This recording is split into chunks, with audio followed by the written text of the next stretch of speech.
നമസ്കാരം. 100% ഫലശ്രുതിയുള്ളതും ചെലവ് കുറഞ്ഞതുമായ ചികിത്സാ മാർഗം നിലനിൽക്കെ മെഡിക്കൽ എത്തിക്സ് പോലും മറന്ന് ബൈപ്പാസ് സർജറിയും ഹൃദ്രോഗ ചികിത്സയും കോടികൾക്കുന്ന വൻ വ്യവസായമായി വളർത്തുകയാണ് നമ്മുടെ സ്ക്വാഡ്.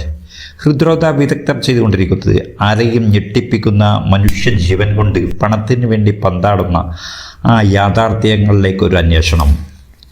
ഇന്ന് ലോകമെമ്പാടുമുള്ള പ്രതിദിനം 5 ലക്ഷത്തിലധികം പേരെയാണ് ബൈപ്പാസ് സർജറിക്ക് വിധേയമാക്കുന്നത്. എന്നാൽ ഇതിൽ ഭൂരിഭാഗം സർജറികളും അനാവശ്യമൊന്നു മാത്രമല്ല, പലതരത്തിലുള്ള അപകടങ്ങളിലേക്ക് രോഗിയെ തള്ളിവിടുന്നതിനും അങ്ങനെ ജീവൻ തന്നെ പ്രഹസനമാക്കുന്നതും കാരണമാകുന്നു. അമേരിക്കൻ കോളേജ് ഓഫ് ഫിസിഷ്യൻ മെമ്പറും പ്രമുഖ കാർഡിയോളജിസ്റ്റുമായ ഡോക്ടർ ഹാബർട്ട് വെയിൻ MD അഭിപ്രായമാണിത്. ഓപ്പറേഷൻ കൂടാതെ സമാന്തര ചികിത്സയിലൂടെ ഹൃദ്രോഗത്തിന് പരിഹാരം കണ്ടെത്തി അനേകമാരെ മരണ വ്യക്തിത്വത്തിൽ നിന്നും രക്ഷിച്ചു കൊണ്ടുവരുന്ന വ്യക്തി കൂടിയായിരുന്നു അദ്ദേഹം. ഹൃദയാഘാതം അഥവാ അറ്റാക്ക് ഭൂകമ്പം ഉണ്ടാകുന്നതുപോലെയാണ്. വർഷങ്ങളായുള്ള ശരീര വ്യതിയാനങ്ങളുടെ പ്രതിഫലനമാണ്. അതൊരു മുന്നറിയിപ്പ് കൂടിയായി. ഒരു അപ്രതീക്ഷിത നിമിഷത്തിൽ ഉണ്ടാകുന്ന ഭൂകമ്പം തടയാൻ കഴിയില്ലെങ്കിലും വേണ്ട സമയത്ത് ശ്രദ്ധിച്ചാൽ ഹൃദയാഘാതം തടയാൻ സാധിക്കും. ആരംഭത്തിൽ തന്നെ രോഗനിർണയവും ചികിത്സയും നടത്തിയാൽ പരിഹരിക്കാവുന്ന ഒരു പ്രശ്നമാണ് ഹൃദ്രോഗം. ഡോക്ടർ ഹാബർട്ട് വെയിൻ പറയുന്നു.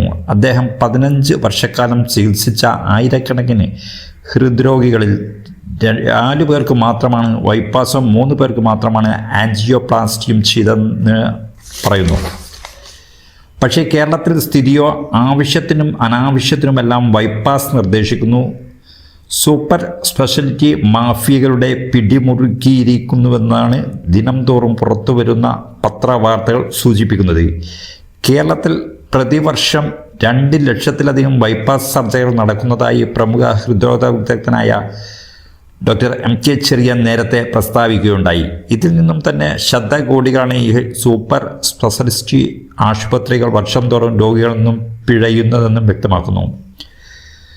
കൊളസ്ട്രോൾ കൂടിയാൽ ഹൃദ്രോഗമുണ്ടാകുമെന്നും ഹൃദ്രോഗമുണ്ടെങ്കിൽ പോലും കൊഴുപ്പുകൾ ഒന്നും കഴിക്കരുതെന്നുമാണ് പല ഡോക്ടർമാരും പറയുന്നത്.